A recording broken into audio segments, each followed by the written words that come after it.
Good evening, ladies and gentlemen. I'd like to welcome you to the September the 10th work session of the Cabarrus County Board of Education.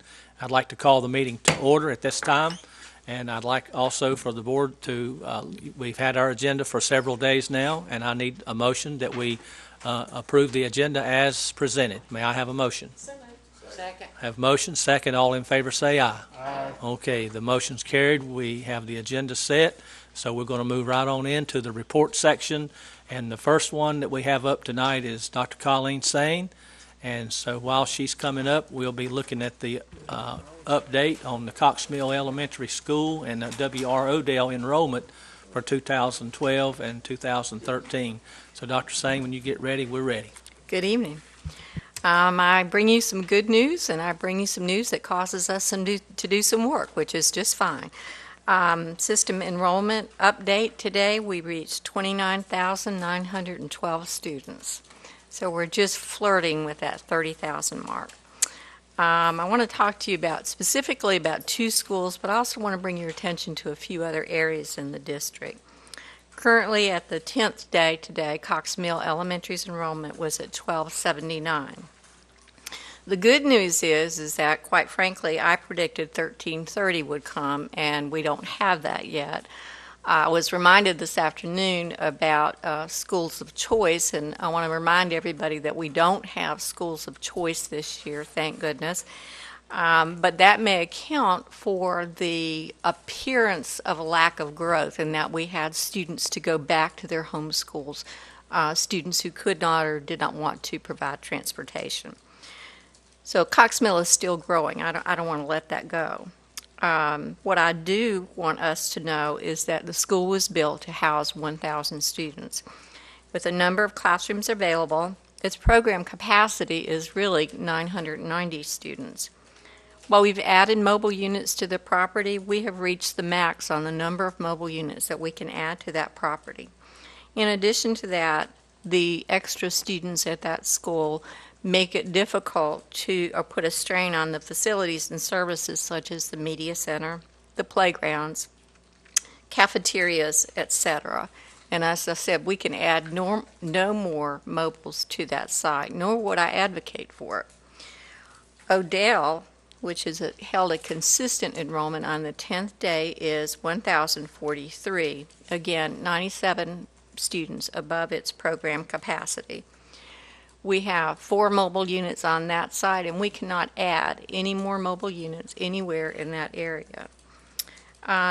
In meetings with Kannapolis Planning, we have discovered that there is active development in that particular area, bounded by Davidson Highway on the south, Odell School Road on the northeast, and Davidson Road on the northwest.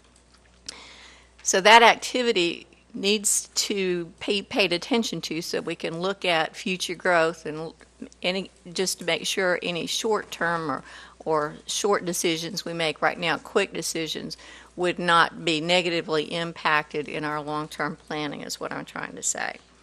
So we need 2 solutions. Okay, we need an immediate solution for Cox Mill. I need a plan to relieve Cox Mill of some of its students for 2013-14. The planning and going into all this, I want to make this very clear. No one likes it when their school is moved. No one. I have watched for years as Jim stood up here at the podium and talked with you about all sorts of things. But nothing is near and dear to a parent's heart as redistricting or changing anything about school enrollment. On the other hand, I don't think we have a choice, so we have some very difficult work ahead of us. In addition to that, we need a long-term solution. We need to think about what it is we're going to do, and our recommendation and what the committees have been working on is planning for a new school. As a matter of fact, we have a meeting on September 17th to continue that discussion of where we might be able to put that. There are some areas to watch. We need to watch Northwest Middle. They are pretty much at capacity. I can add mobile units to that area. We need to really watch Hickory Ridge Middle and Hickory Ridge High School. Both those schools are in the 95 to 97% capacity. And Pitt School Road Elementary School is another area that we need to watch and think about and plan for in the future. So we know our immediate need is Cox Mill Elementary School. And I am ready to find your direction, to receive your direction, and how you want me to go about solving this problem and providing some immediate, and I say immediate, that it's next year's relief for Cox Mill Elementary School. Okay, thank you, Dr. Sane. Board members, you have heard what Dr. Sane has had to say about Cox Mill Elementary School and also about the Odell Elementary School. And I'm sure, just like I have, you've been thinking about options that we have to look at. And obviously, I've got my thoughts, and I'm sure you have. And so what I'd like to do is we give each board member time to ask Dr. Sane some questions, or whoever else that might be in the room that would be able to give us a fairly good answer. And so with that being said, I'd like to start on Mr. Furr's side, if you'll have any comments or questions or suggestions or options or whatever your thoughts are on this. No, I don't really have much, except that usually, from what I remember, I thought that they got together with their committees and kind of gave us some options to choose. Is that what you're going to do? Yes, and that's sir. what you're in the process of doing? Yes, sir. So it's really... But I thought if the board had a specific direction Right. they wanted, or something that they really wanted me to consider, then Okay. I would, we would be glad to consider that. Yeah. No, I would just rather wait let them to lay it out on the line for us. Okay, Mr. Furr, thank you. Ms. Furtenbaugh. Thank you, Mr. Chair. Dr. Sane, these are just things to think about for you when your group meets. One is knowing the capacity by grade level for Cox Mill Elementary and Odell. Okay. Because at some point this year, I would expect that we're going to be over capacity by grade level, if not by whole school. Yeah. Like, where there's just no more extra seats in any room in fifth grade. Right. Kind of okay. situation. And then the second thing is, we've talked about this off and on, but never really did it, and that is offering parents a choice to move their child to another open elementary school with their own transportation. Sometimes a grandparent or a relative who cares for the child after school, especially at elementary, might live near another school. If they want to willingly leave either one of those two elementaries, let's explore what are the pros and cons of doing something like that. So those are what I would like to have looked at, Mr. Chair. Thank you, Ms. Furtenbaugh. Ms. Blackwell, your comments? Dr. Sane, I missed how many mobiles are out at Cox Mill Elementary School? 12. 12.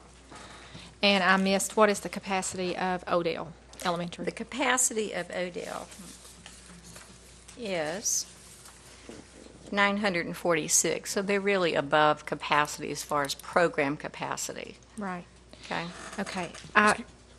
Dr. Sane, when you say program capacity, are you still referring to core capacity and program capacity being the same? They're similar. Program capacity means this is how many homerooms full of this many students we can put in this school. Okay. Jim figured core capacity, and he accounted for all of the smaller rooms within a school. But the reality is we can only fit as many rooms as we can fit children in a homeroom. They go out to those smaller classes. And so that's why we're talking about program capacity, and I thank you for asking for that clarification. Okay. My thoughts are, we've been around with redistricting in the past, and I don't think this board, the last redistricting plan that we adopted was what we all compromised on, not what we probably really would have done had we had time to really work it through. When the committees are working with this, are you looking at actually moving, some of the things we talked about? Just for instance, I'm not saying this is what's going to be done, so let's not take this verbatim, but swinging Cox Mill to Hickory Ridge back towards Midland and Mount Pleasant. Are y'all going to actually look at placement of moving, or are you just talking about short-term answers to get some classes moved out of the Right. school? Right now, I need a short-term answer that will benefit them for next year. I would think that if we're going to take a holistic look at redistricting and look at boundaries, then we would really want to take our time to do that and do it well. Mm-hmm. Growth is beginning to pick up in the county, and I think in the last couple of years we've been lucky in a way that even though it's been a poor economy, we've continued to grow slightly and we've been able to handle it. I worry that right now, if we don't get back into taking a good look at what subdivisions are building, as things begin to pick up, that we might miss something.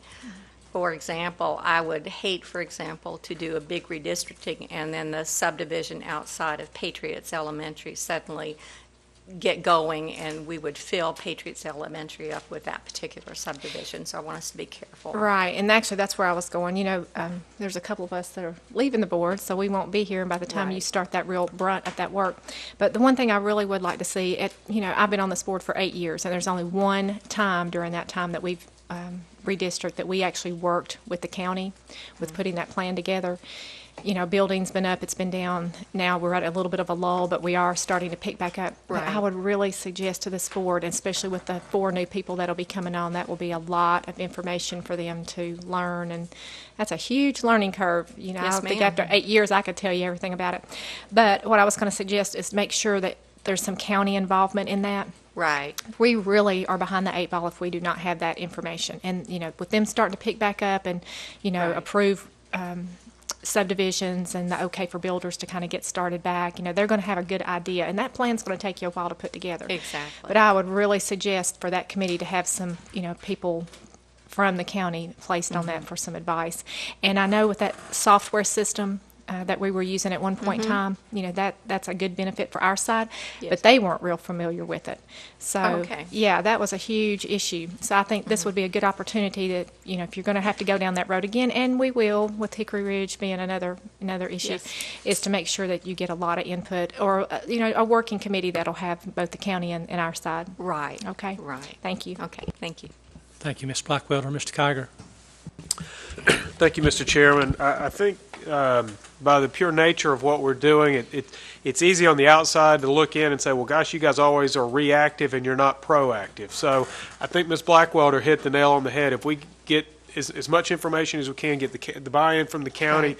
to try to be as proactive as we possibly can be as a public board, so sometimes that's a little difficult, then at least we're better off down the road. And we've got to, I'm going to state the obvious. We just have to simultaneously do 2 different things. We've got to give you a short-term solution, Yes. but we've got to be thinking about what we're going to do in the long run. And I think that meeting on the 17th is part of the long-term solution that I and Board Member Carpenter are involved with. So I'll just wait to hear back from Okay. what the ideas are. I will concur with, I think, what Ms. Furtenbaugh said, that any power that we give a parent, I think that's a good thing, that if that's something that we can look at and do and there's interest, I think that might be worth something that's worth pursuing. Okay, thank you. Thank you, Mr. Kiger. Mr. Carpenter? I agree with that, and I think that we need to look at possibly, and I think some of the things that we suggested is possibly looking at the Odell site maybe as one of the things that we look at.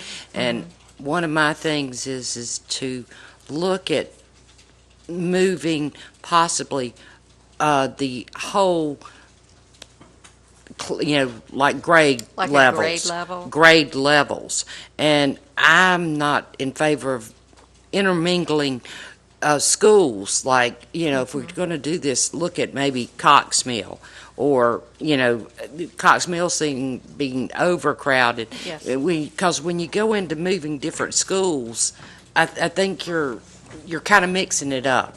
And I think that's where you get into problems when you do that. And I think if we look at that, we may alleviate that. And I don't want to, with us know we're going to build a school, I think that if you're talking redistricting, we know we're going to do that. I think we need to take our time and plan it when we know we're going to do one. I don't want to take a child and say redistrict them, and then 2-3 years down the road when we know we're going to be doing a school to redistrict. Right. I don't want to be any part of that. Right. And I'm sure that that's too upsetting for any child. So Exactly. that us taking our time, making sure of what we're doing, and just like Ms. Blackwelder said, make sure we're planning this properly and look at the whole picture.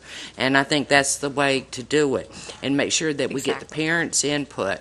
And I think that's very, very, very important, and what their suggestions are. And then from the committee that we're sitting on, making sure of these suggestions, but utilizing Odell in that capacity. And then if we're having to put some money into it, and then when we use this for the short term, then maybe look in the long term, maybe utilizing it if we have to put some resources into it, Right. maybe utilizing it for something else for another short term, maybe for some other use, maybe for alternative school, something that would not have a lot of traffic or something like that, but we may be able to use it for a little while longer for something else, if we have to do some investment in that. And just for clarification, you're speaking about utilizing the old Odell School on the property that we have. Or that we currently have, but just, for a short term, Got it. to do that, but utilize something that we already have.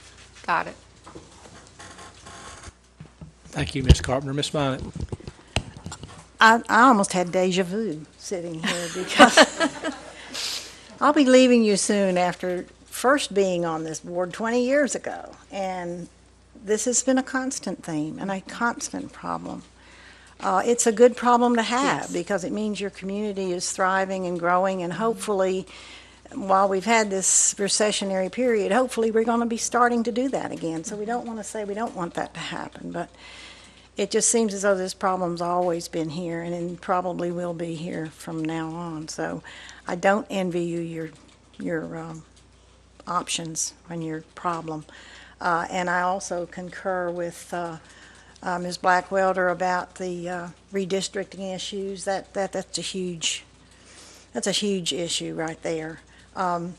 So I would like you to take all of these comments that I agree with and think about the different options. I may not be here by the time you have the time to figure those out, but I will wish you luck. I thank you for that. Thank you, Ms. Minot. And I have a few comments and ideas of my own. First off, did you say that our enrollment, just the 10-day enrollment's 29,912 Yes, sir. total enrollment? Yes, sir. Wow. We are going to hit 30,000 before too long, looks to me like. And anyway, I've listened to all the different board members talk and the options that they've mentioned and things, which I concur with, and this gives you something to go on.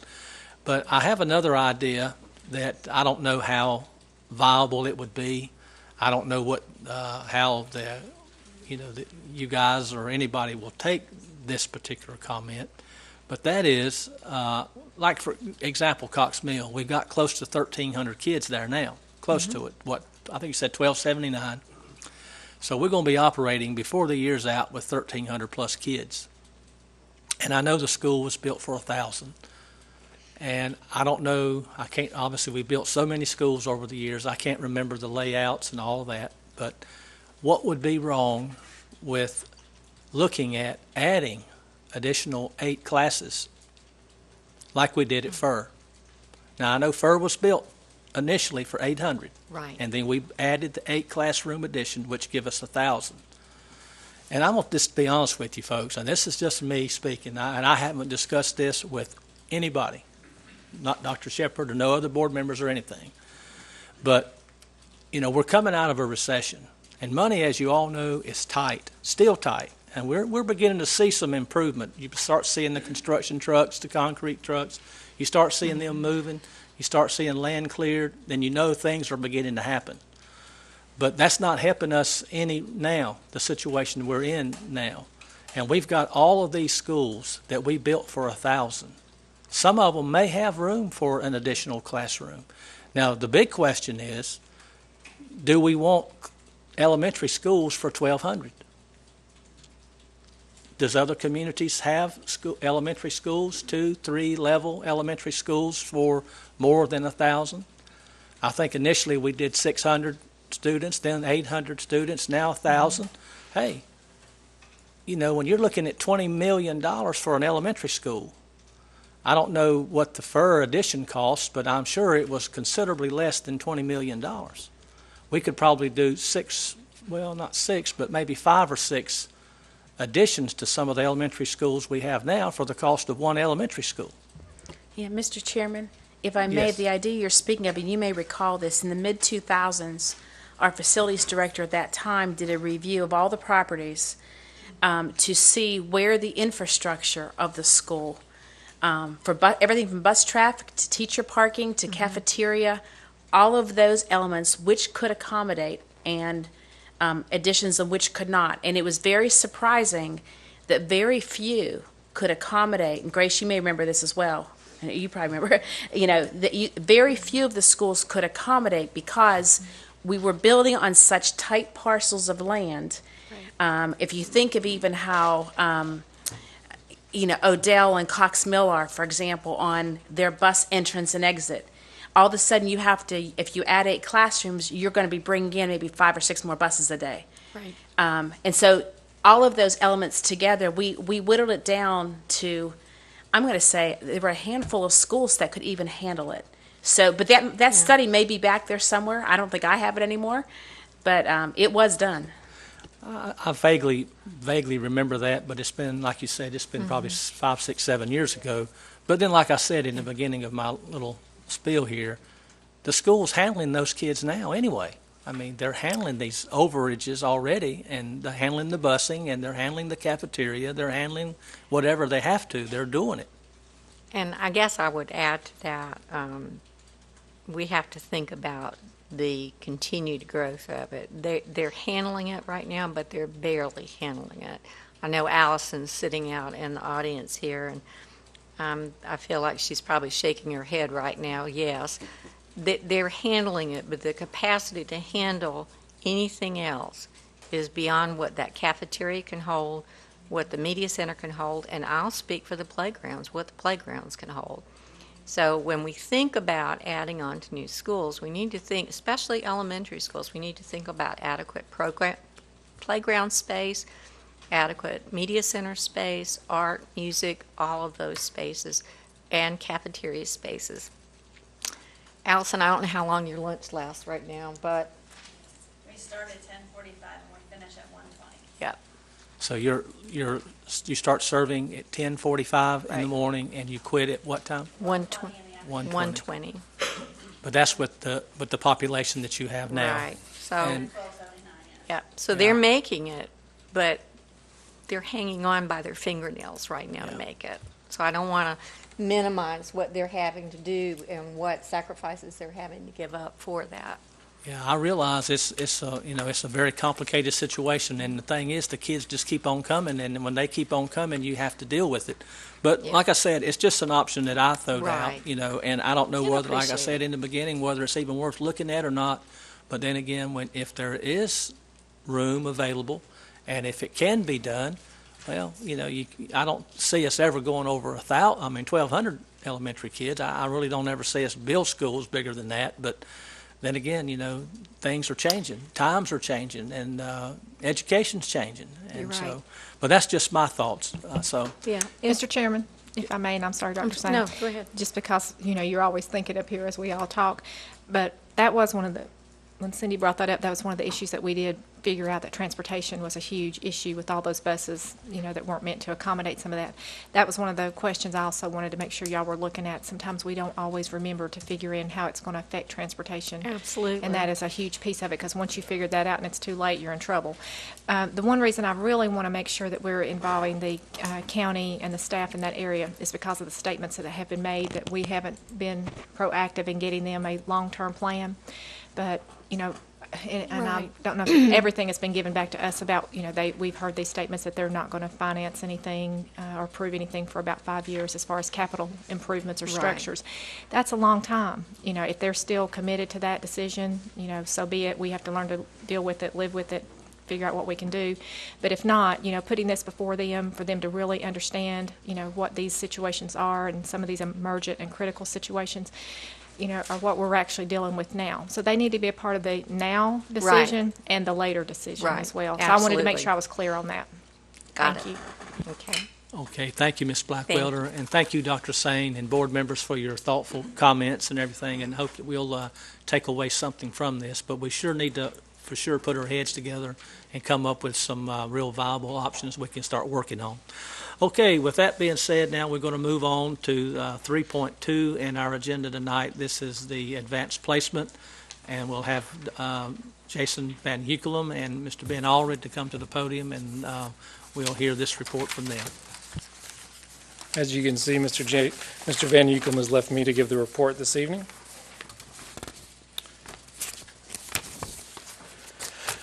Good evening, Mr. Hsu, Dr. Shepard, and board members. I'm excited to share the AP report. I hope it's a short and very sweet one for you. A lot of good news to share. Last year, Cabarrus County Schools was selected as one of 5 districts in North Carolina for the AP honor roll, and one of only 367 nationwide. And let me just read to you what that means. College Board recognizes school systems that simultaneously achieve increases in access to AP courses for a broader number of AP students, and those that maintain or improve the rate at which their AP students earn scores of 3 or higher on an AP exam. So we have more students taking AP exams, and those students are doing better than everyone else, which we're very proud of. We're very aware that this achievement does not happen in isolation, our teachers, administrators, but also with your support as well. So I commend you on that. Moving right into the presentation.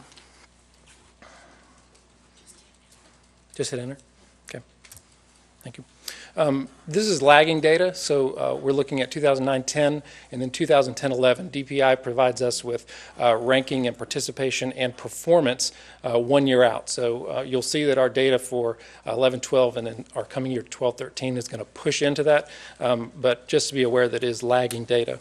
The participation rate for students is defined as students in grades 9 through 12 who took 1 or more AP exam divided by the total number of 9th through 12th graders that we have. We don't have a lot of 9th graders that take AP exams, so the number tends to be quite small.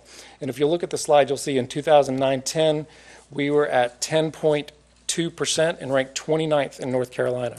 Over the course of the year, we increased to be above the state average, went to 12.1%, and are now ranked 25th in North Carolina. Our 2011-12 and then 2012-13 data, I think, is going to push us well into the top 20 and hopefully on our way to being into the top 10. We've chosen school systems of similar size and demographic, and also some of those benchmark systems for Forsyth, Durham, CMS, just for reference points. But we're closing in on some of those larger school systems that we benchmark against. We can't review our state data, again, for rankings, but you can see that we have had an increase along the way. Last year, we gave 1,819 AP exams, and with a huge push this year, we already have 3,200 students enrolled in AP courses. That's a 60% increase just over enrollment from the past year. The number at the bottom of the screen, you'll see for the past 3 years, the exams per student, 1.6, 1.7, and 1.6. We hope to see a significant increase in that. This slide just shows you a trend on the anticipated number of exams we give, and I think we're going to see an excess of 2 exams per student this year. And again, that whole data is going to push forward for us. It's a huge growth, and very excited about it. The pass rate is slightly different. It's not unique students, but it's the numbers of 3s, 4s, and 5s scored on the AP exam divided by the total number of exams that were taken. You can see that in 2009, 2010, we were ranked 52nd in the state, which put us mid-pack, and we were pretty far behind the state average. We moved up significantly. We had a 14-point jump in our rank, almost above the state average, but we're now 38th, which is significant growth. And again, this goes back to that lagging data. So this is at the 2010-2011 school year. I'm really looking forward to what that looks like at the end of this school year as well. As you can see, we're making significant growth in Cabarrus County, and really looking forward to what happens in the future. This past summer, Jason presented to you last year about our plans, and this past summer we got all of our AP teachers together, invited them to Hickory Ridge High School for a 3-day summit, if you will. And it was a time for us to collaborate, plan, and share, and I think that's really the key to to where we're going with our advanced placement program and our scores. I think our students are going to benefit because of that collaboration between the teachers. So that's the approach we're embracing. And I'll look forward to answering any questions you have. Thank you, Mr. Allred, for your report. Board members, do you have any comments or questions? If you do, we'll start on Ms. Minot's side and just work our way down the board. I don't have any particular comments, but I'm just very pleased to see that kind of growth. That means everybody's really working hard to bring that up, and hopefully that will continue. I think it will. Thank you, Ms. Minot. Ms. Carpenter, you have some comments? Okay. Well, that's unusual. Okay, Mr. Kiger? Mr. Kiger? I'll think of one if you want me to. Was you checking her temperature, Grace? Okay, Ms. Blackwater, you have any comments, questions?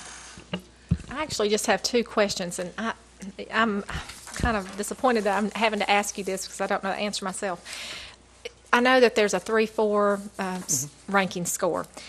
Do they get credit for that class if they don't score the 3 or 4? Do they get actually credit for it, or do For they the have course, like as a high school credit, Right. they can pass the course, Right. either not take the exam or not score a 3, 4, 5, and still get credit for the course in high school, but they don't get that college credit? Okay, I knew there was a little bit of a controversial area there. I get a lot of parents don't understand that. So if you'll say that one more time, I know there's a lot of people listening to this tonight. And again, let me clarify also for the transcript. So a student that scores an A in a AP course gets a 4.0 normally. With an AP course, they get that 6 point. They get a double weight for that. Okay. So when a student gets a D, actually, in an AP course, they're actually getting weighted up too. So they're getting that weight on their GPA. They're getting a passing score, but they don't get college credit or even the availability of college credit unless they score a 3, a 4, or a 5 on the AP exam. Perfect answer. Okay, and one more. I'm sorry to interrupt, but interject. But even if you get a 3, 4, or 5, you're not guaranteed That's to get correct. the college credit. It depends on the college. Very so true. there's a lot of people that I've run into that don't understand that part either. Thank you for clarifying that, because there's a lot of parents right now not real sure about how this actually works. Counselors, your guidance counselors at schools are very aware of which schools accept credit and what scores are going to get credit at which schools. Okay, and one more question. This was a question that was asked to me, and this is I was a little leery about asking this question, but I think some parents look at it because they want to know if their child is getting shifted out of an AP class and should have been able to get in there. Are kids, do they have to qualify to get into those AP classes, or can they just take an AP class because that's just something that they want to do? And is it kids that maybe would not normally be successful in there, and we may be not having kids that should be in there not getting into the class because of the sizes? My belief is that we should encourage all students to take them. We want to encourage underrepresented groups to take AP courses, and we want to challenge our teachers to bring those students up. I'll have to share a story with you later that I had about that. It will probably be a little too long. But yes, we are encouraging students to take it. There are guidelines. You want students to be successful, so we look at guidelines as it comes to EOC or EOG scores, things like attendance and aptitude. But the bottom line, just as with any course in Cabarrus County Schools, we encourage students to take that leap and move into those courses. So there is no specific criteria that would exclude a student from being in an AP course, no. Right, and I'm all for encouraging kids to, try to do better or make themselves more challenged. I guess the one thing that a couple of these parents were aiming for is that maybe our rates, our percentage of pass rates would be greater, and that there had been some situations where some students that would have probably been a little bit more successful, and some of those were not able to get into the class because of they were full. So I guess that they were just kind of looking at, would our rate be a little bit higher if some of those other kids have been in? And not to diminish any child, I hope they all will challenge themselves to do that, no matter whether they're college bound or not.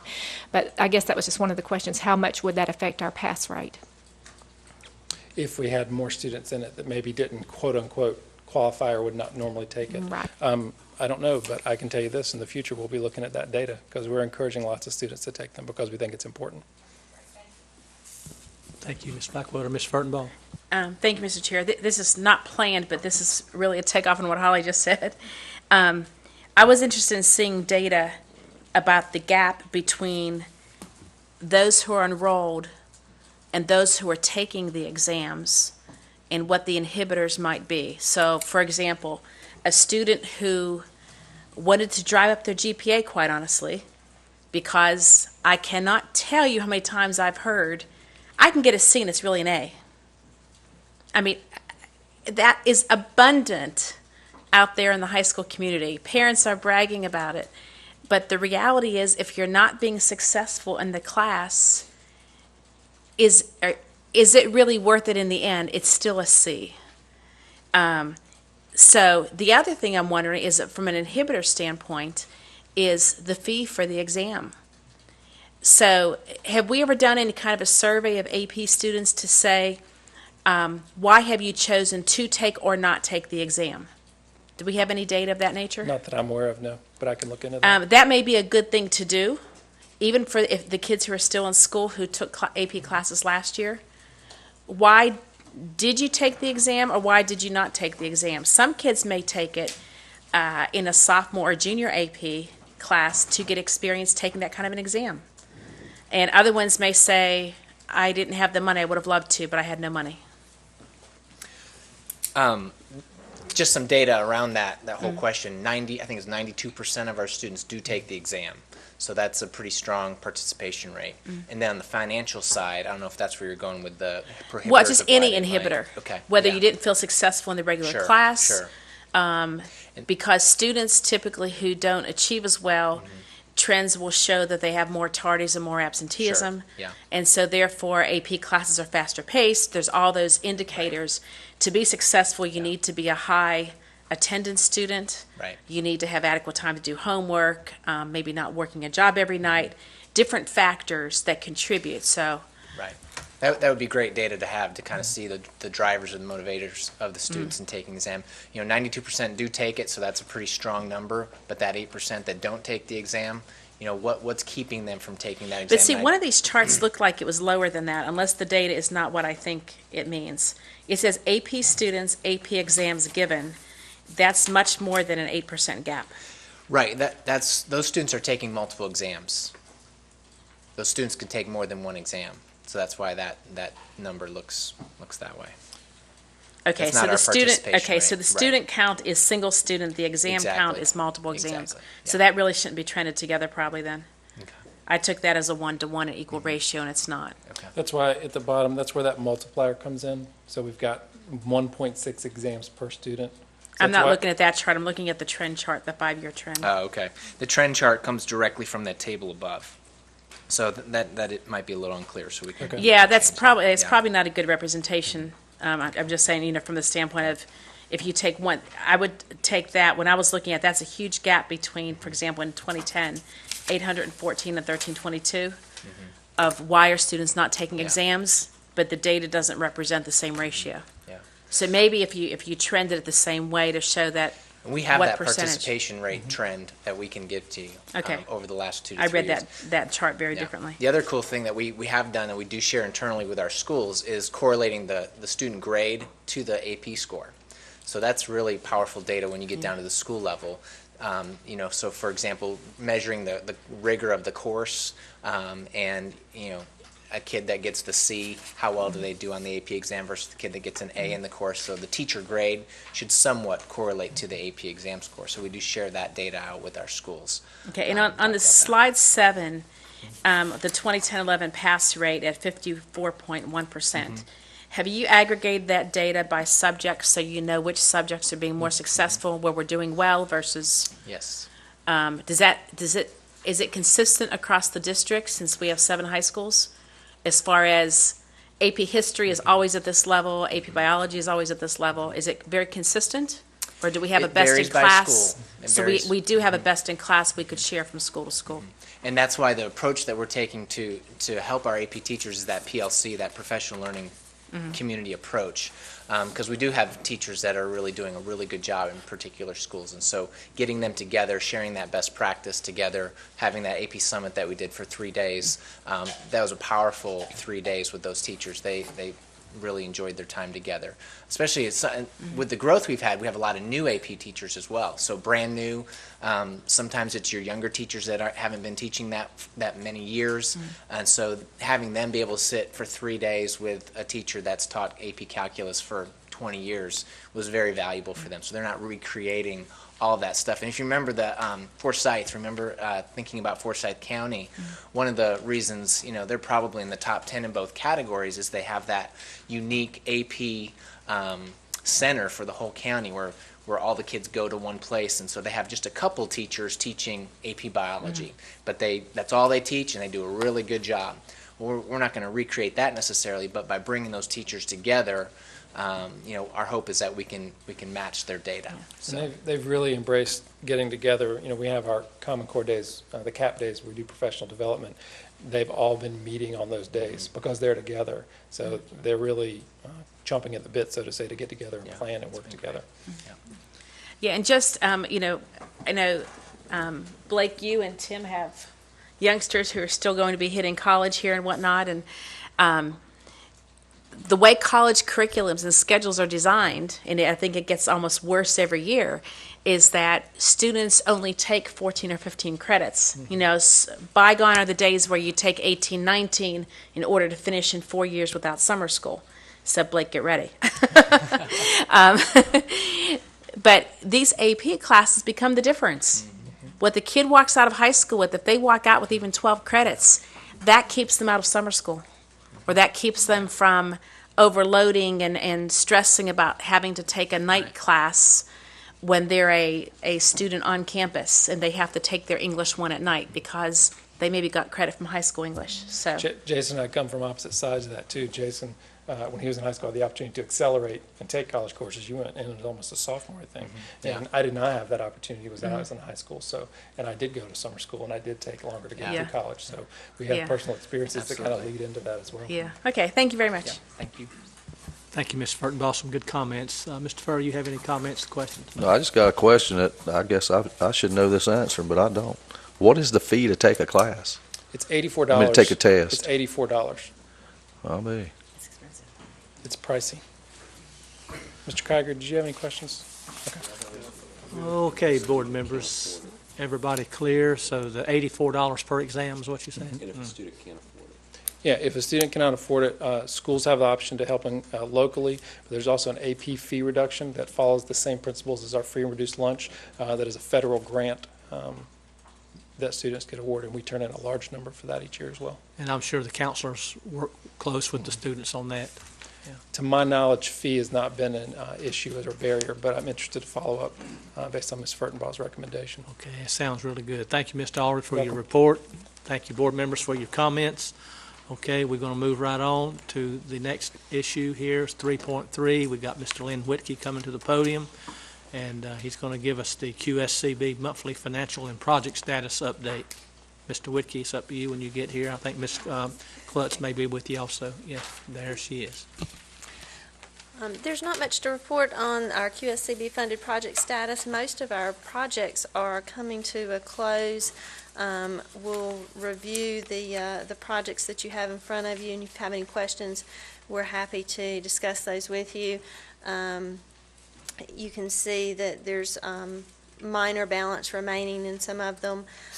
Most of them, again, are 100%, 80% complete. As you go down the list, you'll see those. There's a second phase to the J.M. Freeze roofing project, so that's only 40% complete. You know that the Northwest High, I'm going up again, is they're working on bidding and that kind of thing, so that's why that balance is up there. And as you go down, you're going to see at the bottom the postponed project list that Mr. Whitkey's going to work with you on prioritizing for the county. Other than that, I'll take questions that you have on the financial report, and Mr. Whitkey can talk with you about the projects. Okay, board members, do you have any questions on the financial report from Ms. Klutz? Hearing none, we can move right on to the project report.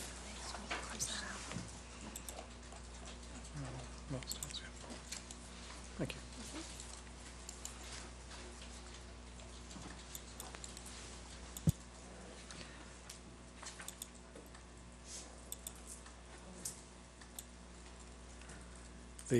As Kelly pointed out, the good news is we're sort of winding down on many of the projects. I just checked the arithmetic. We basically have less than a quarter of the active projects that remain to be done in terms of anything of significance.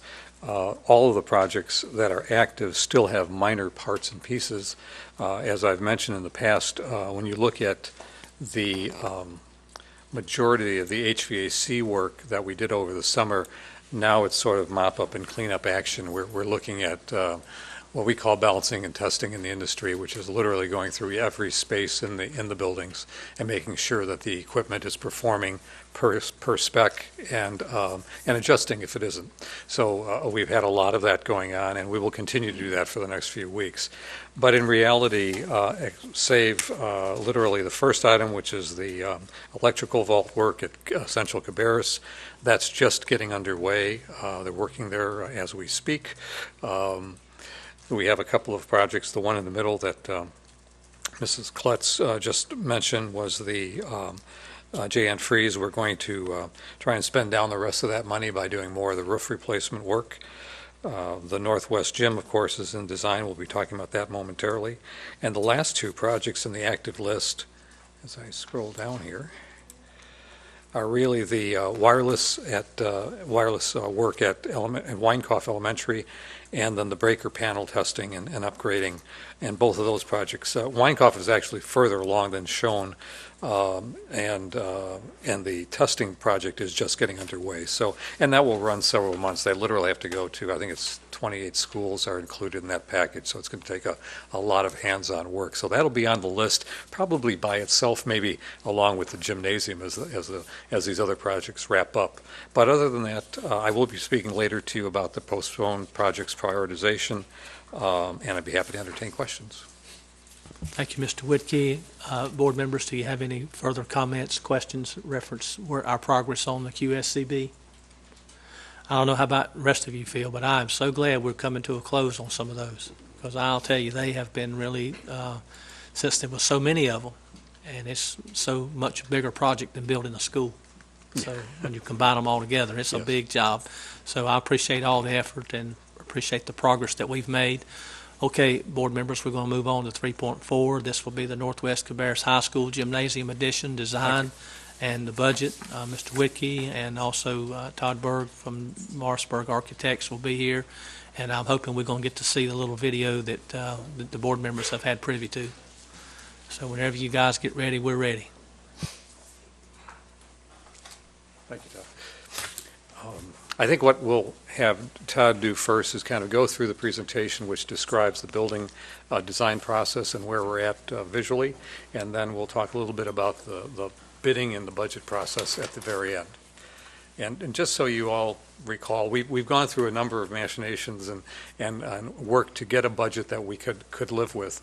And I will say that I think that Morrisburg has been working very diligently to give us everything we need in this facility and then some. The budget is very tight, and I won't kid anyone about that. But I think it's still manageable. We're at a very early stage in the design process in terms of working all those details out. And so I think that there's room for opportunity, and we'll talk a little bit about that momentarily. Todd? Okay, thank you, Lynn. All right. Good evening, Mr. Chairman, members of the board, Dr. Shepard. It's been a while since we've had anything to present to you guys, so it's good to be back up here. But as Lynn mentioned, this project has been going on for a while now. We've had some stops and starts with the budget and the scope, trying to redefine it. So we think we now have a plan that works and meets all of the original goals for the project. This is a PowerPoint presentation that we prepared for presentation to the school and the liaison committee, so I'm just going to walk you through this. And then feel free to interrupt me and ask any questions along the way. Initially, when we started looking at this project as a gym addition, we were looking at an addition towards the parking lot of the gym, which would require some extensive demolition of the existing gym. The other issue with that was because it was connected to that existing gym and the exterior wall was demolished, we were being required to sprinkle the entire structure, which triggered some utility costs, bringing in a fire line and some costs for fire protection. So as we worked through the various scenarios, we came up with this option, which is to actually provide an addition between the existing gym and the existing high school. Because we're leaving that exterior wall intact, it eliminates the need for the sprinkler system and saves a little bit of money. The floor plan here shows essentially what we're doing. The large court area, obviously. Okay. Great, thank you. The large court area there obviously is the existing gym. The blue here is the existing lobby. So the addition is the lower part of the page here. And what it allows us to do is get all of those locker room and shower functions up out of the basement where they currently are. Those currently are not accessible. They don't meet any of the current building codes. They don't meet any of the ADA requirements. And they would not be allowed to continue in that configuration with the county building inspector. So that allows us to get those all up out of the basement and put them in an addition here. So we have toilets and locker rooms, showers, team rooms, coaches' offices, and some of the support spaces, laundry, and a training room as well. This blue corridor here is a newly constructed corridor that allows the PE students to access the main lobby and into the gym. The corridor continues on down and terminates here in a ramp. That's a building code requirement. We have to have a second means of egress. The ramp allows all of that to be accessible now. We would anticipate that that ramp would be used by the visiting team. They could drop them off on the bus there right outside that door. Visiting team can come up that ramp and into the locker rooms without having to interact with the home team crowd who might be congregating in the lobby there. It could also be used by the PE students to access the fields. And there are handicapped parking spaces that are now being provided right outside of that ramp area. So if a parent is coming to a game in a wheelchair, they can park there, go up that ramp, and get into the gymnasium all on the same level. So because we've now moved everything out from under those bleacher seats where they currently are, we're able to drop the bleacher seats down to the court level. So now everything is on the same level. For the first time, we'll have toilets on that main entry level. Anybody who has any mobility issues or is in a wheelchair can access toilets, concessions, bleachers, locker rooms, all of that, all on one level. So that solves the accessibility problem and the building code problem. Also then by dropping those bleachers down, we get rid of that 4-foot block wall that's just outside of the court boundaries, which we think will greatly improve safety for PE classes, for basketball, for wrestling, and give the court a little bit more room. It also allows for cross-court play for both volleyball and basketball during PE classes. So those were the main issues that were part of the goals of the initial project, which we feel like are solved with this floor plan. This shows you an aerial view of the addition, which is located here, the main gym roof you can see back over there. Another benefit of this is the existing mechanical unit that currently hangs over the center of the court. We're going to demolish that and replace it. It'll now be located on the roof of the addition and feed into the gym. So we get that old unit out from over the court and solve some of the mechanical problems as well. You may remember that unit is the age of the building, so it's dangerously at the very end of its life. And it does have water that's piped to that unit directly over that hardwood floor. So it's not something that we would do in new construction, is locate one of those units over the gym. So this is an opportunity to correct that situation. This is the existing view of the gym, which, as you can see, because of the gym, is essentially a blank wall. This is what you see from the visitors drop-off, student drop-off in the visitors parking lot. One thing that I'll come back to here in the budget, there's a strip of windows along here that have been painted over. They're single pane, not very efficient. We're hoping to be able to replace those. That's one of the alternate items we'll show you a little bit later. So we've done a computer rendering of what the addition would look like from that same vantage point.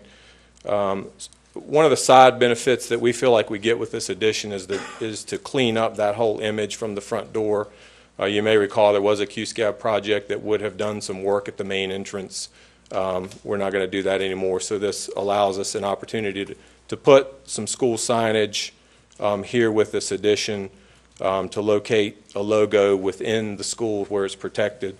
This glass area here is the ramp that comes out that the students and the visiting team could use. The handicap parking I referred to is right here, and then that door is sort of tucked around the corner here. The walkway, the new walkway that would go up into the main entrance along the side of the building is also ADA accessible now, so if someone chooses to take that route, they could.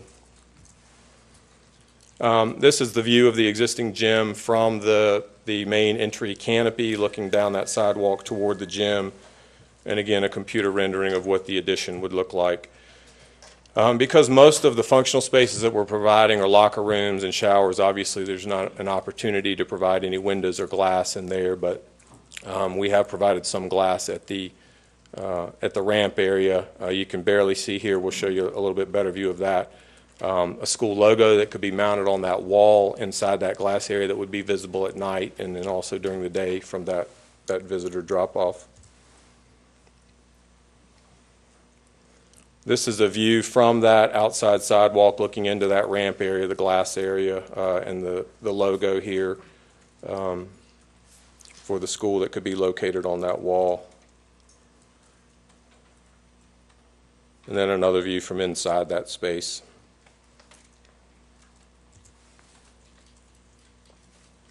Going back to the main lobby area, one of the other changes that we have made, and this is a fairly recent change, for those of you familiar with that school, there's an existing concession stand there that I'm not sure when it was built, but it's all wood frame construction and plywood construction. It really doesn't meet current building codes. So we're going to demolish all of that wood frame construction and rebuild the concessions area pretty much in the same location, but it would be an opportunity to expand it and make it a little bit larger, closer in compliance to what we would be building in a new school. Because of the work that's going on in that lobby, we'll also replace the floor finishes and the ceiling finishes and be able to clean that up a little bit. This view actually shows, again, for those of you familiar with the school, right now there's a stair in this area that goes down to the basement level where the locker rooms are or up to the bleacher level. We won't need that stair anymore because everything is going to be on the same level, so we'll be demolishing the stair. Provides a little bit more space in the lobby. The double doors here you see are the main entry into the gym. Back this way is back to the locker rooms, so students will be able to come out of the locker rooms directly into the gym there, again, all on the same level. And what we're showing here is another opportunity to do some signage or some logo on that wall. Because of all the construction work that has to take place with that wall and lowering levels and demolishing stairs and everything, that wall is going to be kind of a mess, so we will put new drywall up and put a more durable finish here. What we're showing is ceramic tile because it's in that lobby area.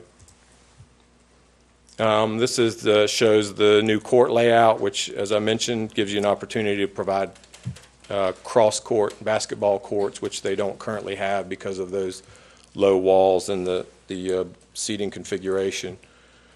And then the final view here is just what it would look like all on the same level. Again, with the mechanical unit that currently hangs right here over the center court, that's gone. We're able to clean up some of that old ceiling tile that's up there now that we won't need anymore. These windows are the windows that I mentioned that we would like to replace that are currently an alternate, which leads us to the cost estimate. This cost estimate was actually prepared at the end of design development, which was probably about 4 or 5 weeks ago. We're currently updating the estimate with the construction document drawings, so hopefully we'll have some more up-to-date cost figures within the next couple of weeks probably. But at the end of DD, our total estimated construction cost was just under the budget. As you can see here, the budget's $2.2 million. We were at $2,187,000. Because it was a DD estimate, which means the drawings are not yet complete, we always put in an estimating contingency. This was the contingency that was recommended by our cost consultant. So you can see that actually puts us back over budget by about 10%. We do have some alternates that are built into the construction. I would point out alternates 1 through 7 are the typical preferred brand alternates that maintenance likes in order to standardize things like door hardware and mechanical systems. What happened? There we go. Oh. Can you start me over? You get to see it all over again.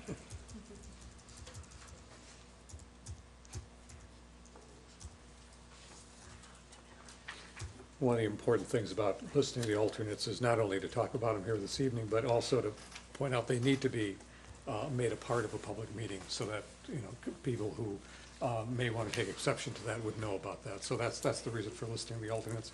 But in addition, clearly those are things that we've literally had in every new school we've recently built. And it's very important to maintain that standard of quality and performance, and that's why we again continue to list those first 7 alternates. Alternate number 8 is to replace the existing canopy that connects the school with the gymnasium. The canopy's in, I would say, fair condition, and probably could remain. It's going to make it a whole lot easier to construct the addition if that canopy goes away, and would allow us to repave all that. But we have put it in as an alternate, and then you can make the final decision on that. Alternate number 9 was the one that I referred to a number of times, which is to replace that high band of windows in the existing gymnasium with something that's more energy efficient, and would help with energy costs over the long term. Alternate number 10 is really, Lynn maybe be able to explain this better than I can, but as I understand it, it's kind of a separate pot of money. We're doing it because it makes sense to construct with this project. Yeah, at this point, one of the last vestiges of the old system is this particular standalone unit that serves the auditorium. It is, again, a dated unit, and more importantly, it really doesn't have the capacity to handle the whole auditorium. So up until these times, we've been literally running the whole system just like we were doing for the gymnasium whenever an event was taking place there. We were also having to do the same thing when we were doing something in the auditorium. And we had very little control, honestly, in terms of the interior spatial environment of the auditorium. So the idea is that we would come in and do a separate standalone unit that could, if you were going to do a play or a musical program, and that was all that was going on in the school, then that area could be addressed separately and shut down pretty much everything else. So it's important from an energy standpoint to try and do this unit. We didn't have the funds available in the previous HVAC projects to do it, but we would like to include it here if possible. Alternate number 11 refers to that concessions area, just replacing all of the casework that's in there. Most of it's outdated and it's in pretty bad condition. So we've put that in as an alternate. Number 12 is another maintenance department item to get an additional warranty on the HVAC equipment. Alternate 13, the wall-mounted acoustical panels, which we typically would put in a new school gymnasium, we have in there as an alternate. And then number 14, we had originally proposed the floor, the existing gym floor would be completely replaced. One, it's old and it's not in good condition, and because when we lower those bleachers, we really need to put in a new floor that's consistent all the way across. So we had proposed a grade 3 maple floor, which really just is an appearance issue. It has more knots and sapwood. We've actually used it in the auxiliary gyms on the new school projects, the recent middle schools and the high school. I think it was the feeling of the school administration. They'd rather see that as a choice item, so we've gone in with the better grade as the base bid and then taken a deduct alternate for the lower appearance grade wood floor. So those are the alternates. As I said, this is a DD estimate. We have made some refinements since then to try to bring that number down and get it closer to within the budget. We'll have a little bit more up-to-date cost information here in a couple weeks that we would be able to share with you. Where we are in terms of schedule, we are nearing completion of the construction document drawings now. It is our hope to submit those to the government review agencies, including school planning, in about 2 weeks. September the 21st is the current tentative date we have for that. Hopefully we'd be able to release these documents for bidding in about mid-October, receive bids in mid-November, get it to the board at that November board meeting, and then be able to start construction probably around the beginning of Christmas break. So be happy to answer any questions.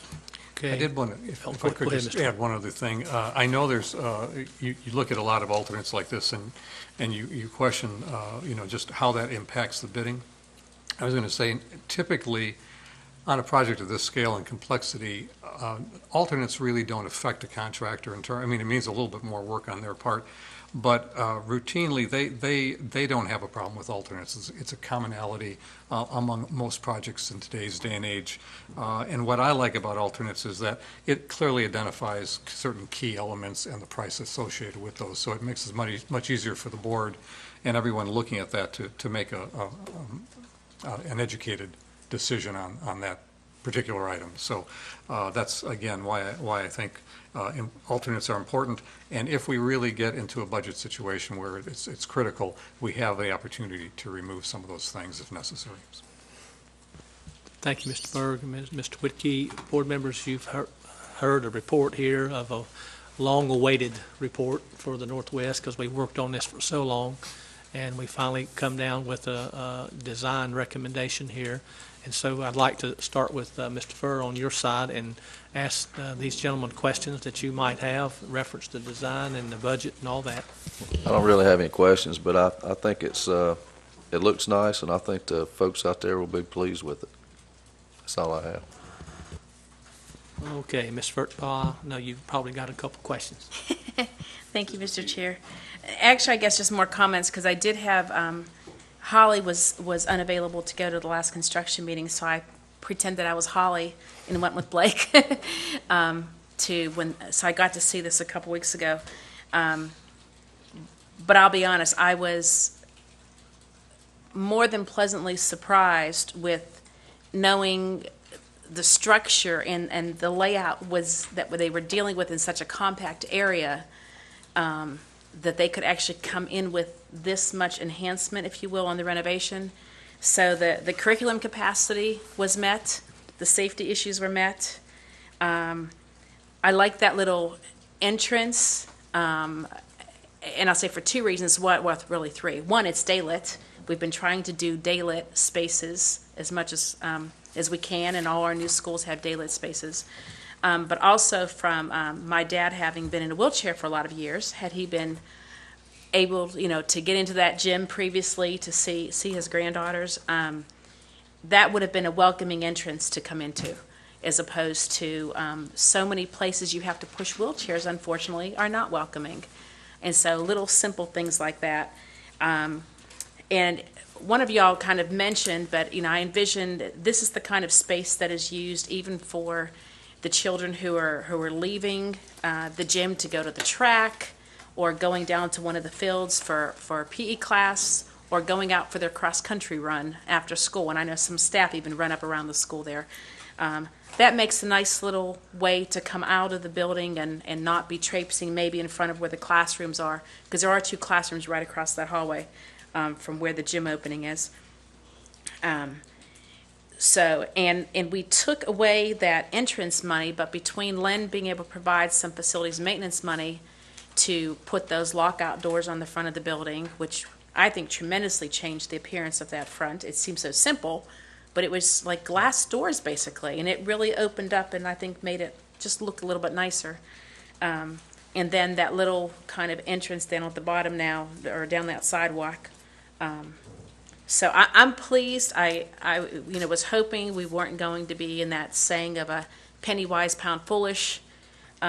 But this was done, I think, economically and efficiently for what we had to deal with, money and space-wise. So thank you. Thank you, Ms. Furtenbaugh. Ms. Blackwelder? And I'm thrilled to say that you were able to take up my slack. I think they were concerned. I'm teasing. I have a couple questions, and I want to tell Todd and Steve, this has probably been the most challenging project we've dealt with since I've been on this board. It's just hands down, no doubt, the footprint, the budget, the demographics, the working with the county commissioners back and forth. This has just been the absolute most challenging. And I have to say, aesthetically, come out to be the best. I appreciate all the hard work. I know y'all ready to pull your hair out what's left before this was all said and done. Todd knows I give him a hard time. But I have a couple quick questions since I did not make that last meeting. What is our drop dead date to finish QSCB? April 2014. April 2014. And what date did we say that we would be able to hopefully finish? Well, we were starting construction December, and I think, Steve, what was completion date? Summer of 2013. Yeah. So, we would construct it in phases. The way we've sort of presented it to the school administration is we could do that addition and allow them to continue using the gymnasium. They wouldn't be able to use that main entrance. They'd have to go around the back for games.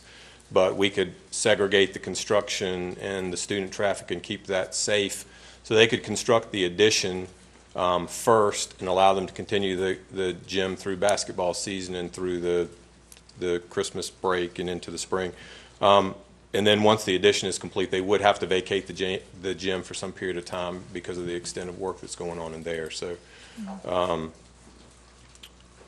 as Steve said, we would hope to be able to complete it well before that April 2014 date on the current schedule. Okay, great. Because I didn't think there were going to be any more extensions ever allowed. Any, yeah. Okay, I just want to make sure we're all cognizant of that. As y'all are doing the construction documents, and I know this is probably part of the process, but I just didn't want to get into any hang-ups. I know I'm not going to be here to hear some of these reports, but as you're going through these, I know we've had so many code changes this year. Fire inspectors, DPI, are we getting input from them as we go through so that we don't get to the end and go, oh my gosh, We are. somebody's... We met with the local code official and the Kannapolis Fire Marshal about 3 weeks ago, I guess, just to update them on the plan and get their buy-in. There was a question about the sprinkler system because, as I had mentioned earlier, the original plan, we were going to sprinkle everything. The local fire marshal questioned that. They made a phone call to Raleigh right there during that meeting and got that cleared up that we do not have to sprinkle the existing building or the new addition. So we feel like we're in good shape with the code. We do have some new code changes that we're going through, but we've kept all of the reviewers informed as we've gone through the process. That is great, and that's all the questions I have. And again, thank you. I apologize for missing the last meeting, but I know it was well handled from the report that Cindy gave. So thank you. Thank you. Thank you, Ms. Blackwelder. Mr. Kiger, you got your question. Yes, thank you, Mr. Chairman. I was excited when I left that meeting because I think you guys did a tremendous job, and I think it bears repeating. They've said it, but really it has been a tough and difficult site. I guess in football parlance, we're in the red zone. I want to make sure we punch it in and get the touchdown, but I'm really nervous about the 2.2.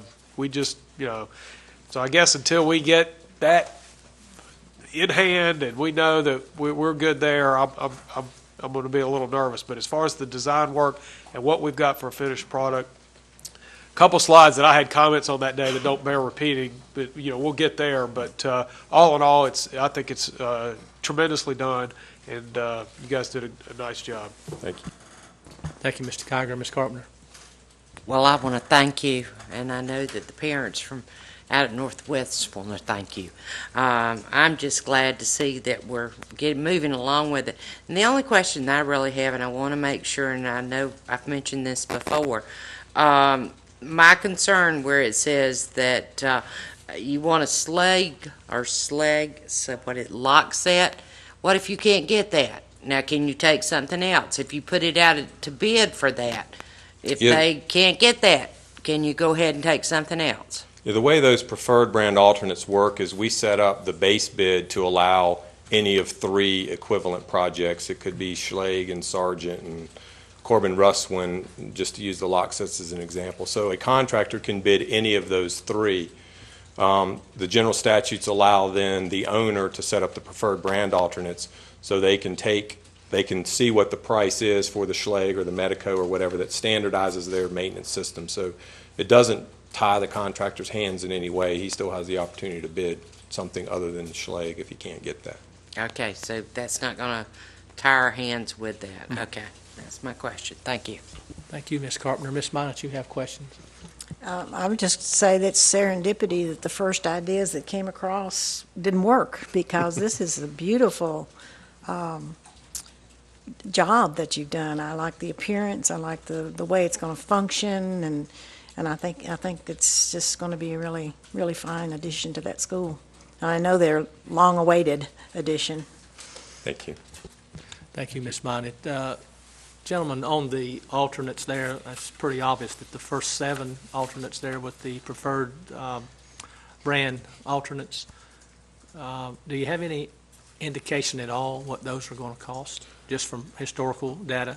Oftentimes, those are no-cost alternates. We have to do it because of the general statutes require, if you're going to name one single manufacturer, that you have to break it out as an alternate. But, we have seen on a number of our bids that those are no-cost items. Sometimes you'll see a minimal cost on 1 or 2 of them, but I don't think those are big-ticket items. I think, obviously, where you're going to see the cost is the canopy. To replace that metal canopy, that's going to be a big number. We're pretty much 8 through 14, pretty much. Is that what you're saying? Yeah, Yeah. I think that's accurate. Yeah, I would agree with Todd. I think what we've seen is a very, either no cost or very competitive, limited costs for the preferred alternates. Everything we're selecting are really name brands in the industry. They would routinely be on our bidders list anyway, and we're just saying, these are ones that we work with, we're stocked to repair, we're trained to repair. Just makes a lot of sense to go with those. So. Absolutely. I think so also that, if you've got Train, for example, you need to stick with Train or Medico or Slag. If you can stick with those, you need to. So, well, anyway, that's all that we have, I think. Any other questions from the board?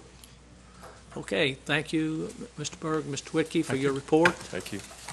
All right, board members, we're going to move on now. Let's see if we can get this thing to close out. We're going to move on to the items for consideration at our September 17th business meeting. And these items, as you know, will either be put on the consent agenda for the 17th or the action agenda, whichever the board's pleasure. So our first one is the 4.1, the budget amendments, and we have Ms. Klutz at the podium. So when you're ready, we're ready. Thank you. We have our first budget amendments for the year. We'll start with our state budget amendments, and the first one is definitely a positive thing for us. We're recording our fines and forfeitures from our state school technology fund. We did not expect to get, or we did not have a planning budget or anticipated budget in this fund. We did receive $359,000 there for technology. So we do have that in addition to what we had budgeted for our technology funds. You're also seeing next, the state did not have our early college funds available for us, so we had to estimate that fund, and so this is the difference between estimated and actual, so we were trying to be conservative there. And then we also now have the budget for our principal interns so that we can pay those hardworking people for us. So that's the state budget amendment. We'll move on to the capital budget amendment. And essentially all we're doing here is making timing adjustments. When we roll over our capital budget, we roll it over at what it is at June 30th, but we have to make budget adjustments because of timing. Anything that's recorded and paid between the period of June 30th and the auditor's adjustments between June 30th and the time they leave, we have to change that and book that back into the previous period, so that changes our budget. If we were to book our budget in October like we did one year, we wouldn't have this problem. You wouldn't have to make any adjustments. But it's strictly just timing is all it is, and adjusting the budget. No one is changing funds. It's just a timing number. Are there any questions on that? Okay, board members, you've heard Ms. Klutz's report, and do we have discussion, those questions? Do we have consent for the 17th? Everybody good? Okay, Ms. Klutz, we'll have that on the consent agenda for the 17th. Okay, thank Now, you. since you're going to be up next for the North Carolina Public School Building Capital Fund, the Education Lottery. So we're looking forward to hearing what you have to say on this. Thank you, Ms. Klutz. The county has requested that that our board sign an application. We have a joint request to sign for $6 million to apply toward the COPS debt. And our current balance in that in the fund balance for lottery is a little over $8 million. And I have that exact balance here. That's just been updated. It's $8.8 million in that balance. And the county is requesting that and I'll get that balance for you in just a minute, just that we release a little over $6 million to pay for the debt and the COPS. But I wanted to tell you a little bit about our lottery, because we get a lot of questions about the lottery funds, where it goes, where it comes from. So I've linked you out to a lottery page, and we're going to tell you a little bit about where those funds, how those funds are generated. So this is where the lottery funds go, but I think what I'll draw your attention to is down here in this little type is that 29% of the funds go to education lottery, whereas 60% of those funds go to prizes. and 7% of those are paid to commission and retailers, and then 4% goes to gaming, advertising and marketing, and other administrative costs. So 60%, so most people want to know where do the lottery funds go? 29% of the education lottery funds go to education. And of that 29%, this is how it's divided out here. 50% of that 29% goes to teacher salaries in grades K through 3. 22% of that 29% goes to school construction. 14% of that 29% goes to pre-kindergarten programs, that type thing. So then you can go up here and you can select our county to see exactly how much money our county, Cabarrus County, has received in lottery funds. Now this is since the inception of the lottery, 2005, and it seems like big numbers when you first look at it. So, but if you should break them down and take and look. Since 2005, Cabarrus County has received $39 million in lottery funds. And then if you go down, it shows you that we've received 277 teaching positions for K through 3. And that seems like a pretty big number. Although, if you realize that this is for a 7-year period, and we have 19 elementary schools, that means really we have about 2 teachers per school because of lottery funds. And we need those 2 teachers per school, but when you look at that number, 277 teachers, it looks like a lot. But when you divide it out, it's about 2 per school. So then you go down to school construction projects, and we received about $17 million. And do you know how much it costs to build a school? Yeah, you know. It's more than $17 million, and it depends on whether you're building an elementary school, a middle school, or a high school. And we certainly need more than one school since 2005, right? So we've earned $17 million in lottery funds. There's currently $8.8 million left in that fund, and the county is asking us to give them $6.3 million to pay the debt on COPS right now. Okay. We also know that there's 1,576 at-risk pre-K enrollments, and this goes back to slots. These are children's slots. These aren't teachers. When I looked at this at first, I thought this looks like teachers, but it's not. These are children. These are slots, and this again is over 5 years. So it looks like big numbers, but it's not necessarily. And then there's college scholarships, which certainly we're grateful for that also. And then if you look at the bottom, this says that North Carolina Education Lottery provided $456 million to education programs in fiscal year 2012, equal to 4% of the entire state education budget. So even if all of the lottery money comes to education, it's only 4%. So there's a misconception that the lottery provides a lot more money than it really does. So that's what I wanted to tell you about the lottery. Okay, so there's an application for our board to sign for $6.2 million, $6.3 million, and that will leave a balance of about $2.4 million. I just got updated numbers about 30 minutes before the meeting, so my numbers are changing just a little bit.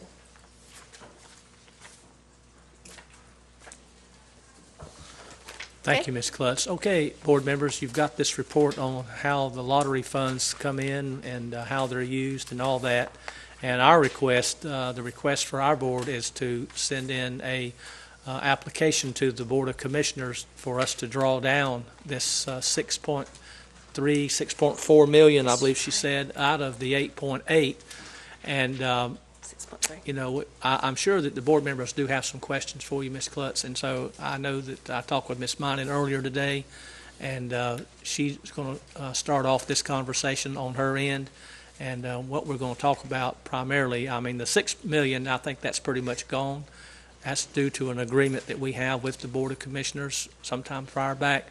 And before Ms. Minot starts on her communication to you, could you tell us a little bit about that agreement that we have with the county commission as far as debt payments concerned? Because I mean, that happened, I think, I don't remember when that happened. It's been a number of years ago. But I know that we have to use the lottery money to pay the loans back. And of course, the county commissions get that, and they appropriate that money to go toward debt service. Dr. Shepard's office and I pulled that agreement and we reviewed it. The agreement, and we may need to ask someone else to look at that, but it didn't specify future years or future balances. It specifically said the current balance. So I don't know that our board is tied to any of the future balances in the account or future years. So we could certainly review that or ask Mark to look at that if we wanted to, but it did not indicate to me that that we tied our board to future balances. Okay, thank you, Ms. Klutz. Before we move on to Ms. Minot, Ms. Furtenball, you may have a good memory on that. Do you remember how that agreement read also? That we had with the county on, and Ms. Klutz said, it said for the current fund balance. Yeah. But how, does that lock us down for all future years from here on out? I don't believe so, because it's just the same case of you cannot commit future boards on either end to purposes of money that's not yet earned. Okay. So.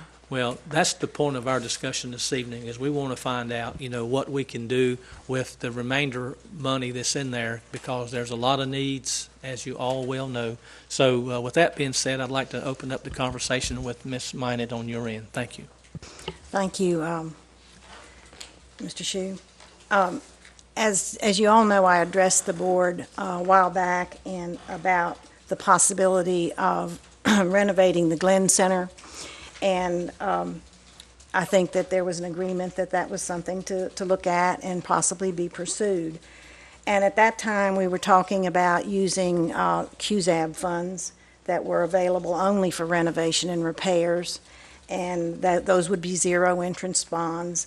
And what the concept was, that with the help of the foundation, that a coalition of individuals and the county and the school board go after this funding and supplement what we could get with private monies, donations, grants, and so on and so forth from Cabarrus County, the City of Concord, the Cabarrus County High School alumni. And on that, I'd like to make a sidebar. I don't want to give the names, but I have been contacted by several prominent alumni of that high school who are very eager to be involved in seeing that this project go through. So that I was very pleased that they were contacting this direction rather than us contacting that.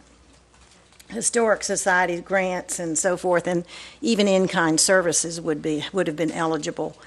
It would have required a $600,000 match in order to be able to get these funds into our hands. The pluses of that would have been that there would have been less debt because there's a zero interest on this, and you would have the funds coming from other sources to reduce the cost to the county in order to get this done, the amount of funding that the county would have to repay. The negative is that you have to get that $600,000 right away, and that's a very difficult thing to do. I don't know exactly what the time frame would be, but it'd be very hard to get that raised in the time that we would need to do that. And we would have to go to the county one more time and say, here we are, we have another project that we haven't been talking about with you, but here it is, and we need your help on this project as well. So those were the negatives. When this concept came up of these balance of the lottery funds, that would be, what did you say here? About $2.4 million. That's not enough to do the entire project. However, it's cash, and it would enable us to do some things on this project that would help us get down the road and also continue to do what I just described with the community and with all those partners. It would give you cash so that you could immediately begin to plan. You could do architectural work and things of that nature, and move on forward while you're planning and getting this coalition together to find the extra funding that you need. And that would give you time to do a lot of historic grants, Cannon Foundation, any number of grant situations, as well as local community participation. So that's a big positive. Now, it may be that I don't know how it would affect the need for more local tax funds, but if it's possible that you don't have to go to the county for additional school funding, that would be wonderful, because they have other school funding they need to do. But I don't know how that would play out. You just have to work on that. But the way I like to look at the cost of a school, and we've never really done this, but to me it makes the most sense, is to figure out what does it cost us, taxpayers, or what does it cost in general to put a child in a seat in a school. And that gives you a figure by which you can compare schools. You can look at this elementary school and that elementary school, see how many students you're putting in it, and get a per seat cost. This project would give you a very low, let me change that, a lower per child seat cost for children in that building. And so all of those things to me seem to be something that sort of leans for us to look in this direction, to do a little more study, to see if this is a possibility and not use the QSCAB, and maybe those funds would be available for renovation somewhere else, renovation and repairs that you already have identified. But I'd like Dr. Shepard to talk to us and to the public about his great ideas for using the Glenn Center if we were able to get it back up to a usable condition. I think he has some great ideas. Certainly, thank you. First of all, I have heard from a number of people also who are excited about the idea of this project. But to speak to your point of I think an immediate use for the space at the Glenn Center, we currently hear a lot of talk about the need for renovation at schools like Royal Oaks. The fact that we're at capacity now currently, or near capacity at Coltrane Webb with our magnet program there. Other needs where we're going to need to relocate a school temporarily on a campus so we can get into that campus and do some serious renovation work. We cannot take it a building at a time on an elementary school site like we have in some other situations. So I see this as a perfect way of building what Lynn calls swing space and giving us the ability to do some renovation and new construction on campuses like Royal Oaks. And then I think after, as I've said to you before, after we finished our work with using this for swing space, then I'd like to talk with you about a concept for creating an additional magnet program on that site. But first, I think we have some other work to be done in terms of getting some of our older facilities up to date. So, yes. Thank you, Dr. Shepard. Thank you also, Ms. Minot. So, in other words, we've got some basic foundational thoughts here of how to use the extra lottery money that's there, the $2.4 million, and this would be one way that it could be considered. But now, obviously, we've got to hear from the rest of the board to get your thoughts. And so, Ms. Carpenter, if you have any thoughts, comments, it'd be up to you now to express your comments. But like I said in the beginning, though, the 6 point whatever that is, that we've got to approve that request and move that on. And so the remainder of the money is what we're going to be talking about at this point. So, Ms. Carpenter. Okay, let me make sure I'm understanding you. Are we looking at, are we got two separate motions here? Are we looking at just the remainder money, or are we looking at $6 million first? Well, the motion that's going to be on the table for the September 17th will be to move the money. And obviously, I would say that it's going to all go to the county commission anyway. If we get the 8.8 million or we get the 6 million and leave the two there, it's going to all go to the county, and they'll have to appropriate that as we request it. But I think what we'll be doing, though, is deciding whether we want to take the full 8.8 out and let the county hold that and appropriate the $6 million to the COPS payment. And then we'll decide as a board how to use the other 2.5 million. I would, first of all, I would like to get some clarification on what our agreement has been from our lawyer, get what our agreement, find out was this a one-shot deal we had, or what our agreement's been. If it has been something that we've got that goes on forever and ever, or whatever it was. I would like to see where we stand on that. If we had made a agreement, as Cindy had mentioned, most of the time you cannot tie the hands of another board. So I would like to see where we stand on that. One of the things as we saw tonight, our needs are changing. They are what we're facing with Cox Mill on purchasing of land, of all our other needs. I really want to see where we're standing before I all of a sudden say, yeah, let's do this or let's do that. I want to see where we are, because we know we are going to have to go ask for land. We know that we have a current need for additional space for what we're going to do at Cox Mill, or where we need to be going. Can Concord be something done that quick to accommodate this? We need to know. So, Ms. Carpenter, let me ask Ms. Klutz. I mean, I know this, but for the benefit of the board and the viewing audience, she can explain this. Ms. Klutz, what can the lottery funds that we're speaking about be used for? They may not be used for land, and they may not be used for technology, only construction and renovation. okay, that answers one of my questions right there. So that we could just write that off. And one more point of clarity is I believe that the application that we're discussing, the 6.3, has already been approved by the commissioners, and so they would be separate applications. We would approve this application, this would process, and then the 2.4 in addition would go in as a separate application. Okay. And I'm not sure that is significant, but just a point of clarity. Okay. Okay. Well, and again, knowing what we can use it for, what space we need, how quickly this can be done. Could Odell be converted more quickly than Concord? I want all my options laid out. What kind of costs that we're looking at? Of course, whatever can be done the quickest.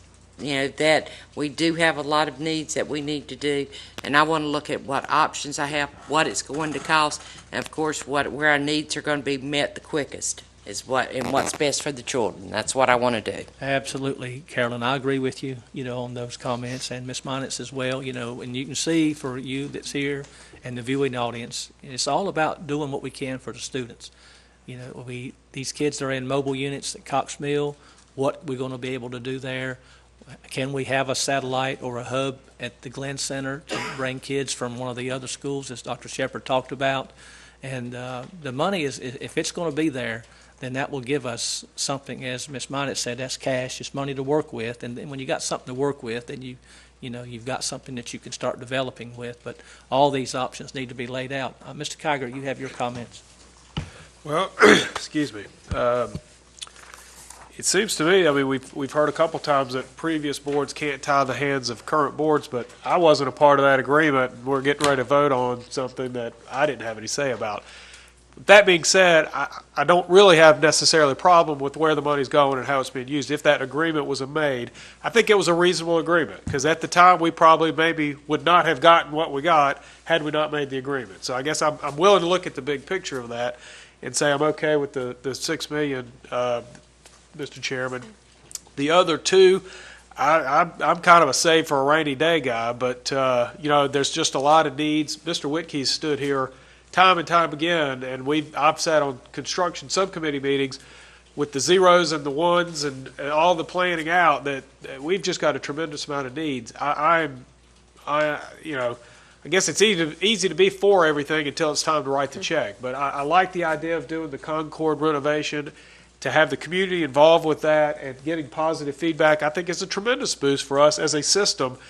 But as Ms. Carpenter said, I just think there's a lot of different things that we need to look at and take into consideration. And my personal opinion is, I guess I'll just have to wait and maybe see what Dr. Shepard recommends, since it's his job to captain the ship here, and we'll just try to point the sails in the right direction. Thank you, Mr. Kiger. Ms. Blackwelder. Okay, Kelly, one thing I want to kind of start with is, would you be able to link this to our website, our homepage for the lottery? Sure. Parents and people really need to understand this.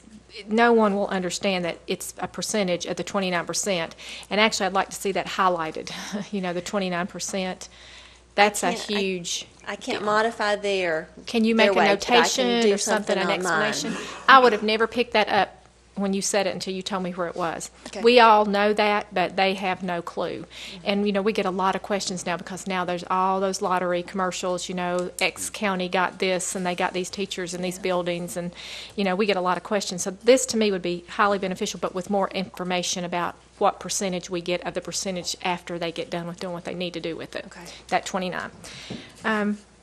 The one comment I want to make before I say questions, I think we need to know that we're probably the only entity or the board or the program or the part of the county commissioner budget that we actually help pay for our own debt service, with lottery funds. That's a huge deal. This came out when we were campaigning earlier in the year, how much debt service the county commissioners had and what sources of revenue they have. But the lottery, we help pay for our own debt service, not all of it, of course, but a good proportion. I don't think there's anybody else in Cabarrus County that they have debt service for that can say that. Also, I agree about getting us a copy of the contract. I want to see, what we did commit to, and if there was any extensions, because I know one time we got into a little situation with that facilities and maintenance contract, but it had been extended. There was an extension to it, and we had the first copy, but we didn't have the second copy. I agree. I'd like to see some different ideas about the 2.4. We have so many needs. I agree with the Glen Center project. I'm a part of that Education Foundation and wholeheartedly support it. I agree that there's a huge benefit of using Odell's site again, because of where these are located. Cox Mill's got issues, Odell's within that vicinity. Coulter and Webb's got issues, Glen Center's right there in their back door. Our facilities and maintenance, when Blake and I sit there and talk to Lynn, we just sometimes want to just throw our hands up and say, what do you do? We have a lot of needs. So I also would like to see what all is there and available, and what our true critical priority list would be before I'd commit to that 2.4 as well. Okay. Thank you. Thank you, Ms. Blackwelder. Ms. Furtenbaugh. Thank you, Mr. Chair. Kelly, first of all, I wanted to clarify something because I felt like very down as you were giving the report on the lottery money. The data that's on the website that talks about the percentage of 50%, it's very important to note that here are the changes made for the fiscal year 2013 budget. The lottery money supplanted money that was previously provided by other parts of the state's budget. It's very important to note that. That is how the state balanced their budget, on the back of the lottery. So it's, to me, I'm thrilled we have this money. If I did the calculations correctly, you said it was $37 million over the 7 years. Is that correct? I think that's The total? that sounds right. It's not coming up right now, but I have it print 39 million. 39 million, okay. So for our former commissioners on the panel, Ms. Carpenter, Ms. Minot, that equates to over 3 cents on the tax rate each of those years. I think we are very grateful, at least from this seat, I am very grateful to have that money and not to have to pay that out of local funding.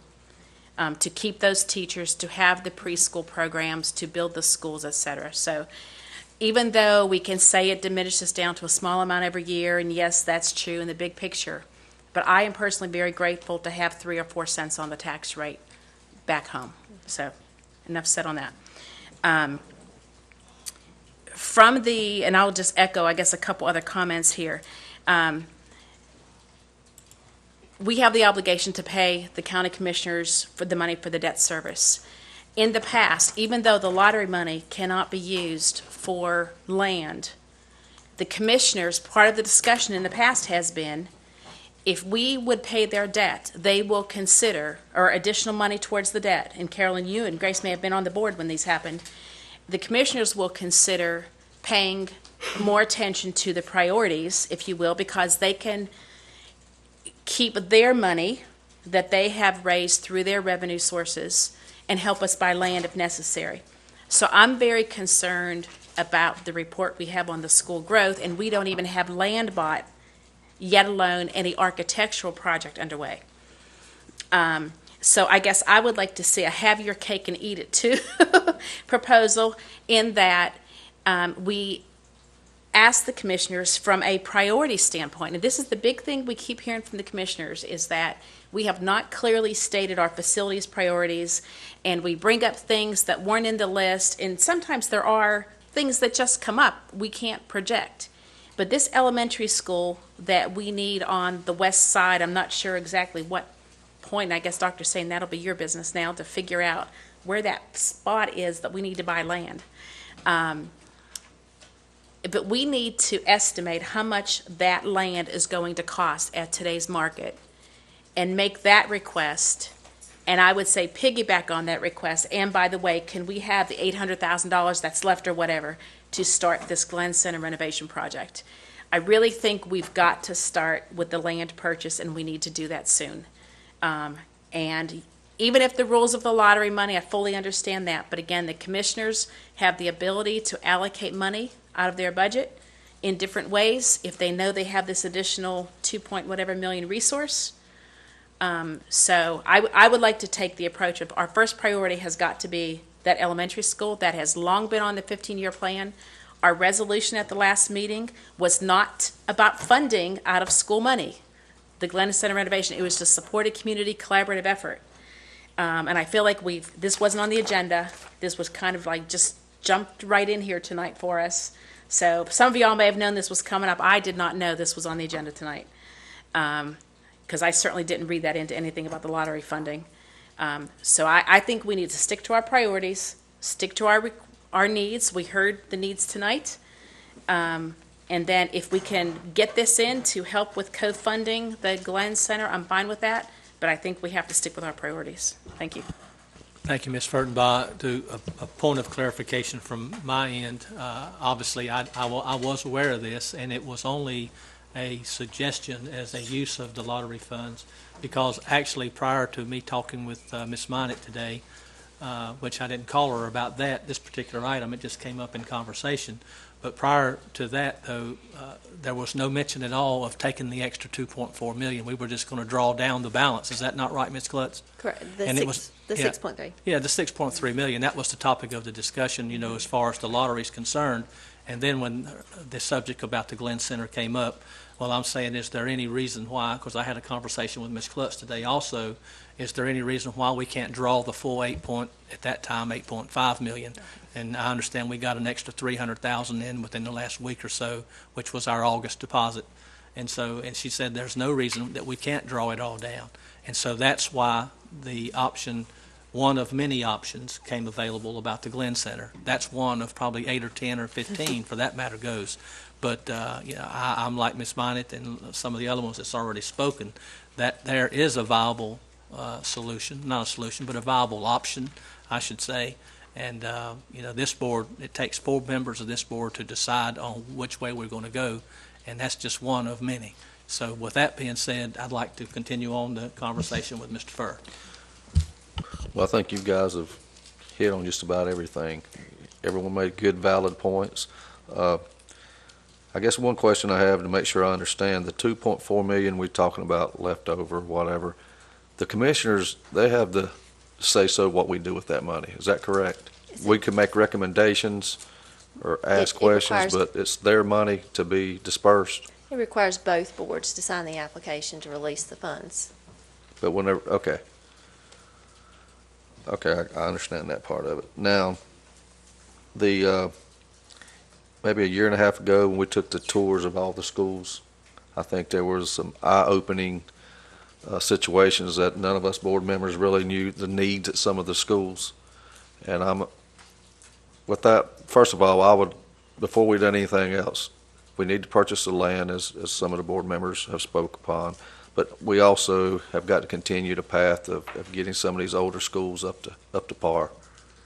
Because I know that'd be a good thing when the new board members come on board. They need to take that same tour, because I think a lot of us was kind of surprised and maybe a little in shock at some of the needs we still have in our school system. That's all I got.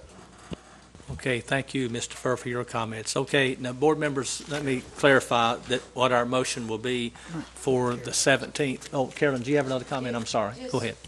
One other point that I meant to make, and one other thing that wasn't brought up, one thing that we can't forget is the list that when we had the funds, the projects that we have taken off our list, that we put at the bottom of our list of the projects that we have not been able to do.